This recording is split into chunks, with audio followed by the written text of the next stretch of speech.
Searing consequences is what South Korea has warned North Korea of if the North does not abandon plans to launch a long-range rocket that critics call a banned test of ballistic missile technology. Now, Seoul's rhetoric about unspecified harsh consequences following a National Security Council meeting earlier this morning. Our presidential office correspondent Song Ji-sun reports.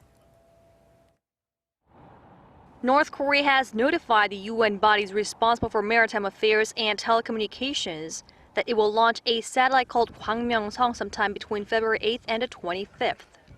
Pyongyang claims the satellite is for Earth observation, but Seoul and Washington say it is almost certainly a cover-up for ballistic missile test. Very little is known about the technical capability of North Korean satellites or if they're even functional. Of greater concern is that any satellite sits atop a long-range, multi-stage rocket that is the equivalent of an intercontinental ballistic missile. Such a missile, if perfected, could be fitted with a nuclear warhead and used to strike the United States. Following a National Security Council meeting Wednesday morning, South Korea warned the North to cancel its missile launch, saying it would be a clear breach of international resolutions and would further destabilize the region after the regime's recent nuclear test. At a time when new sanctions are being discussed following North Korea's fourth nuclear test, the regime's latest announcement is a direct challenge to the international community. Pyongyang must realize that any launch using ballistic missile technology is a clear violation of UN Security Council resolutions. North Korea must immediately scrap its launch plan.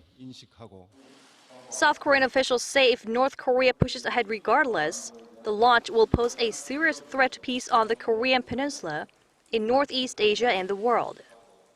Pyongyang's launch announcement comes less than 1 month after it conducted its fourth nuclear test, which it claimed was a hydrogen bomb, on January 6. In cooperation with the international community, South Korea, the US, and Japan are seeking the strongest sanctions yet on North Korea for last month's provocation. South Korea says it will remain at full military readiness against any North Korean provocation, including the rocket launch that threatens the safety and security of its people. Song Ji-sun, Arirang News.